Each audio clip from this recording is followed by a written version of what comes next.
চাই। নির্বাচনকে সামনে নিয়ে আপনারা বাংলার সেবক আর আমরা বাংলার মালিক। এই মালিক জনগণ রংপুরের প্রদত্ত হয়ে আপনাদেরকে জানান দিচ্ছে, আগামী নির্বাচনে যদি আপনারা জনগণের পক্ষে অবলম্বন না করে আপনারা বিদায়ের মতো কোন দলের পদগ্রহণ করেন, কোন বৈদেশিক শক্তির ইঙ্গিতে চলেন, বাংলা মানুষ এই পথের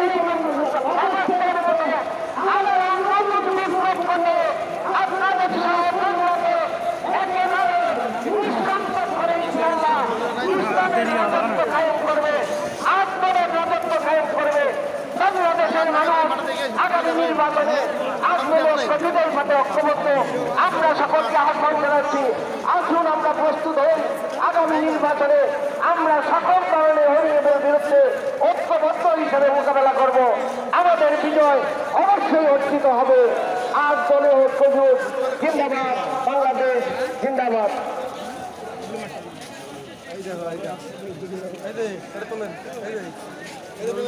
সংগ্রামী রংপুরবাসী এ পর্যায়ে বক্তব্য রাখছেন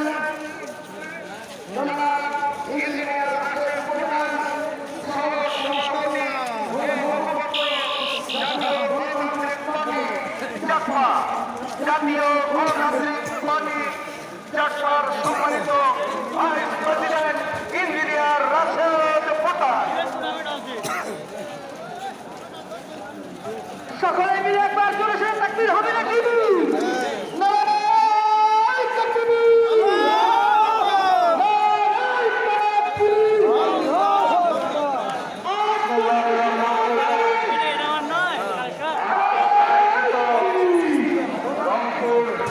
বিভাগীয় সমাবেশের সম্মানিত সভাপতি, সম্মানিত প্রধানমন্ত্রী, আন্দোলনের শীর্ষ নেতৃবৃন্দ, আন্দোলনের বিভাগীয় নেতৃবৃন্দ,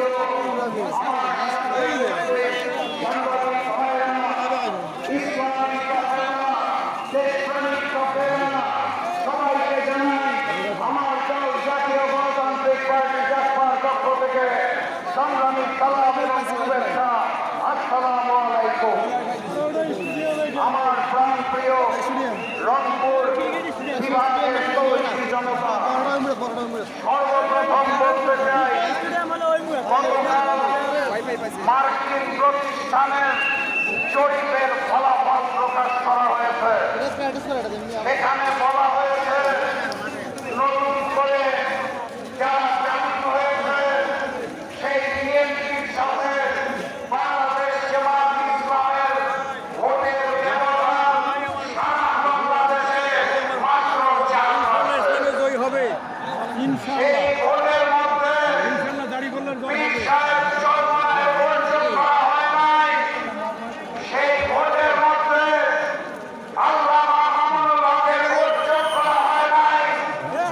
সেই ভোটের মধ্যে বাংলাদেশ জামাত ইসলামের বর্জন করা হয় নাই। ব্যবধান 4%। বাংলাদেশ জামাত ইসলামের সাথে বাকি 7 দলের ভোট যদি যোগ করা হয় তাহলে সুনিশ্চিত এবার নির্বাচন বিএনপির পতন হবে, এবার আন্দোলন বিজয় হবে, এবার ইসলামের বিজয় হবে, এবার কোরআনের বিজয় হবে। সংগ্রামী সাথী এবং বন্ধুগণ, রংপুর বিভাগের সন্তান হিসেবে, পঞ্চগড় জেলার সন্তান হিসেবে আমি অত্যন্ত গর্বিত। কারণ হচ্ছে বাংলাদেশের 8টি বিভাগের মধ্যে ভোটের জরিপে 8 দল সবচেয়ে বেশি এগিয়ে আছে এই রংপুর বিভাগে। এখন আমাদের করণীয় কি? 8 দল থেকে যে সকল প্রার্থী আপনাদের আসনে আসবে তার জন্য সকলে মিলে একসাথে কাজ করতে হবে ইনশাআল্লাহ। প্রতীকগুলোকে মুখস্থ করতে হবে। বাংলাদেশ জামাত ইসলামী দাঁড়িপাল্লা, ইসলামী আন্দোলন বাংলাদেশ হাত পাখা, বাংলাদেশ খেলাফত মজলিস রিকশা,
সম্মানিত একত্রিশ জনতা সামনে কি হবে ইসলামের শাসন করবে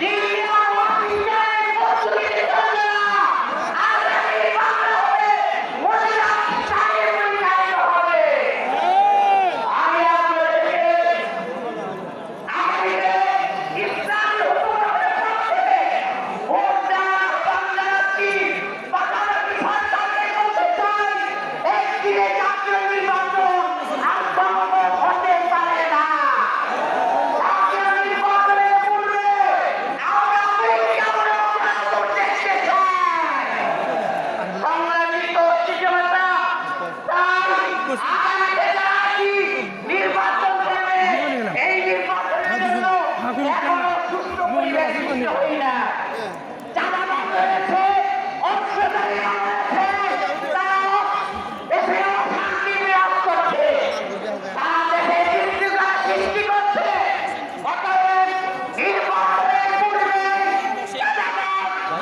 প্রার্থীদেরকে গ্রেফতার করে সুষ্ঠু নির্বাচনের পরিবেশ সৃষ্টি করতে হবে তাই আপনাদেরকে আপনাদের জন্য আগামীতে বাংলাদেশে ইসলামী শাসনতন্ত্রের পক্ষে ভোট দেওয়ার আহ্বান রেখে আমার সংক্ষিপ্ত আলোচনা শেষ করছি সংগ্রামী ভাই ও বন্ধুগণ এ পর্যায়ে বক্তব্য রাখছেন মৌলানা আব্দুল মাজেদ আতহারি সিরিয়ার নায়েবে আমির বাংলাদেশ নিজামে পার্টি বক্তব্য রাখছেন মৌলানা আব্দুল মাজেদ আতহারি মহোদয়।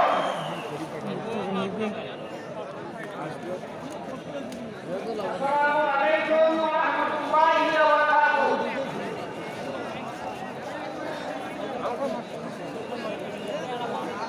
বাংলাদেশের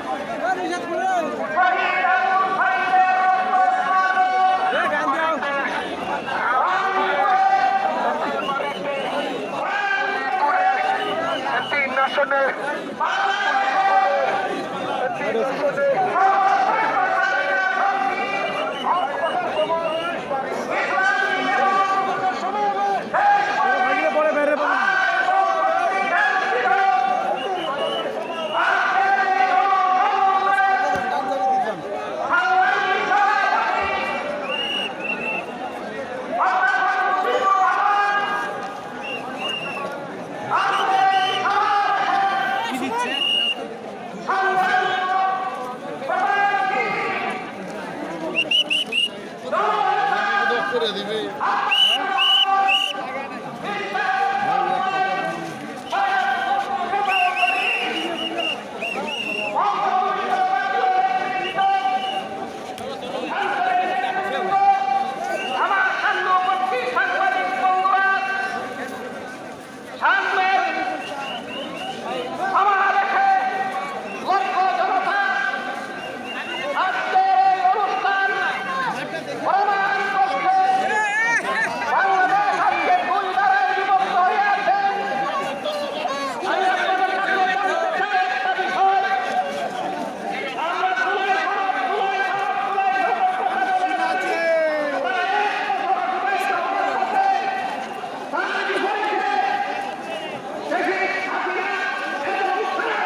বিশের জুলাইয়ের মাধ্যমে যেই সনদ আমরা রচনা করেছি সেই সনদকে জাতীয় ভিত্তি দিয়ে আইনি ভিত্তি দিয়ে দেওয়ার মাধ্যমে আগামী নির্বাচন করতে হবে। জুলাই সনদকে বাদ দিয়ে প্রস্তাবনার সংবিধানের আলোকে যদি নির্বাচন করতে চাই তাহলে আমরা মনে করব বর্তমান সরকারও শেখ হাসিনার দূষণ, বর্তমান সরকারও আবু সাইদ মুক্তর রক্তের সাথে গাদ্দারি করা গ্রুপ। সুতরাং আমরা তাদেরকে সাথ দেব না, তাদেরকে সাথ দিয়ে কথা বলবো না। আমাদের কথা স্পষ্ট পরিষ্কার করে বলতে চাই, জুলাই সনদকে আইনি ভিত্তি দিয়ে জুলাই সনদের আলোকে অনুষ্ঠান করার পরে গণভোটের মাধ্যমে গণমত আদায় করার মাধ্যমে আদায় করার পর নির্বাচনে নির্বাচন করতে দেওয়ার আগে জুলাই সনদকে ঘোষণা হয়ে বাংলাদেশের মানুষ এই নির্বাচন মেনে নেওয়া সবাইকে অনেক অনেক ধন্যবাদ। আসসালামু আলাইকুম ওয়া রাহমাতুল্লাহি। উপস্থিতির এ পর্যায়ে বক্তব্য রাখবেন ইসলামী আন্দোলন বাংলাদেশের প্রেসিডিয়ামের অন্যতম সদস্য অধ্যাপক জননেতা আশরাফ আলী আকর। অধ্যাপক জননেতা আশরাফ আলী আকর।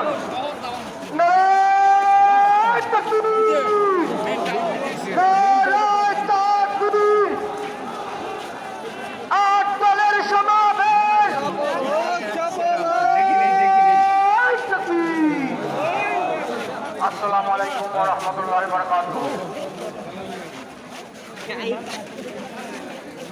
সমমনাট দলীয় দলের উদ্যোগে আয়োজিত আজকের এই বিশাল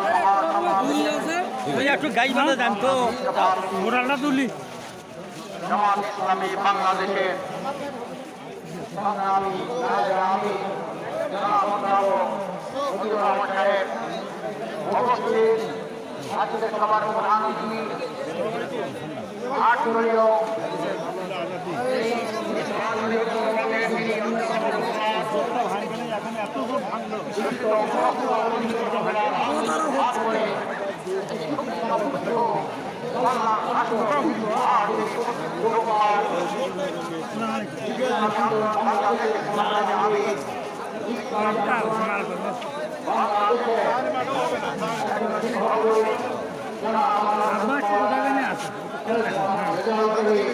শিক্ষা বিবেচনায় মন্ত্রভুক্ত আছেন আট দলের শীর্ষ নেতৃবৃন্দ, জাতীয় নেতৃবৃন্দ, সাংবাদিক বন্ধুগণ, দেশপ্রেমিক ইমানদার ভাইরা আমার। আজকে দেশ স্বাধীন হয়েছে 53 বছর। এই 53 বছর ইতিহাস, 53 বছর ইতিহাস বাংলাদেশকে একটি কলঙ্কিত রাষ্ট্রের পরিণত করার ইতিহাস। এই বাংলাদেশের রাজনৈতিক কলঙ্কিত করে বাংলা রাষ্ট্র প্রতিষ্ঠার নিরপেক্ষ আইনে আজকের সমমনা 8টি দল ঐক্যবদ্ধ হয়েছে। এই আন্দোলনের মাধ্যমে আমরা বাংলাদেশকে একটা নূতন বাংলাদেশে করতে চাই।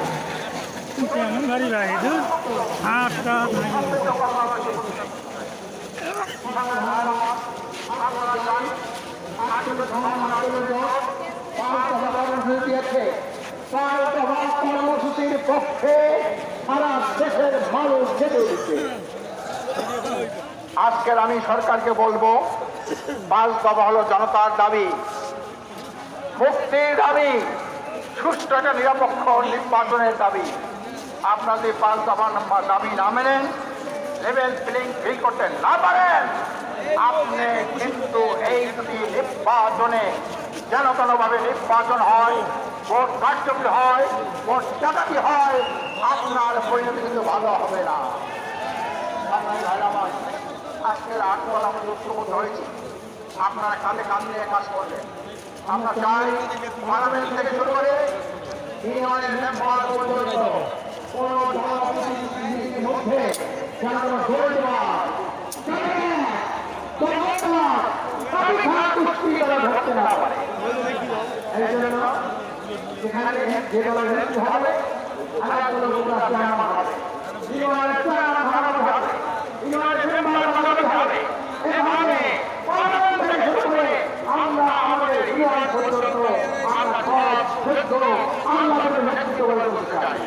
আমরা কথা আছেন লোকের মধ্যে যারা ভারত পাওয়ার চেষ্টা করবে ষড়যন্ত্র করবে জনগণ কিন্তু আমাদের আপনাদের শুভেচ্ছা আমরা করে দেবে লোকের মধ্যে কোনো ষড়যন্ত্র করবে না কোনো যুক্তিমানি করবে না যে অবস্থা সেখানে ভালো সেখানে কাজ হবে আমরা বাংলাদেশটাকে নূতন সমাজ করব দুর্নীতি সহিংসতা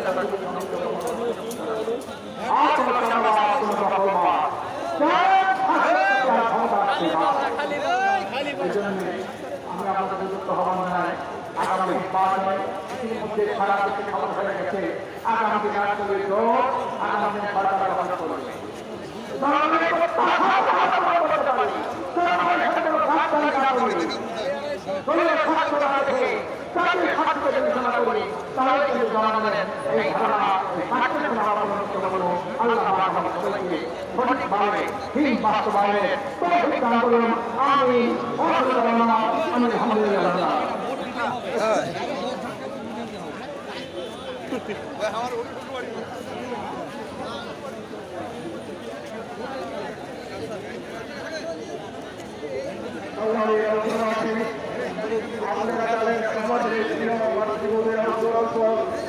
এই দেশের আন্দোলন সংগ্রামের আগ্নেয় জুলাই 24-এর আন্দোলনের আগ্নেয় অস্ত্রাঙ্গ এই রংপুর থেকে বিস্ফোরিত হয়েছে।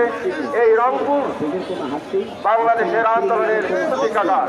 এবারে আপনাদের সামনে বক্তব্য দিয়ে আসছেন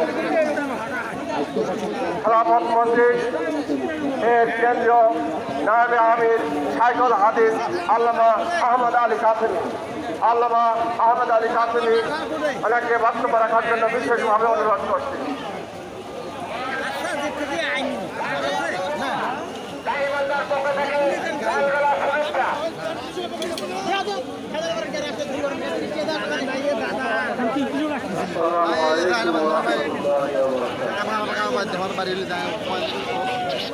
আজকের এই বিভাগীয় সমাবেশে সম্মানিত সভাপতি,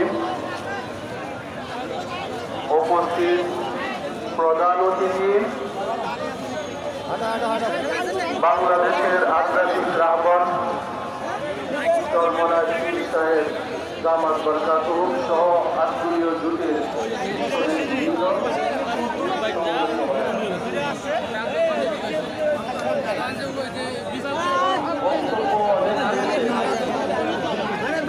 বাংলাদেশের মানুষ বৈষম্য থেকে মুক্ত করেছিল রংপুরবাসী। যখন আমরা 17 বছর যাবৎ স্বৈরাচারের বিরুদ্ধে আন্দোলন সংগ্রাম করেছিলাম, আমাদের 16 জুলাই আবু সাঈদের শাহাদাতের মাধ্যমে সেই সংগ্রামের মধ্যে আগুন জ্বালিয়ে দেওয়া হয়েছিল এবং বাংলার মস্তক থেকে স্বৈরাচারী হাসিনার পতন হয়েছিল। আবু সাঈদের উত্তরসূরিরা বেঁচে আছে। বাংলার মস্তককে কলুষিত করার দুঃসাহস আর কেউ দেখাতে পারবে না। আপনারা জানেন ইতিমধ্যে আগামী জাতীয় সংসদ নির্বাচনকে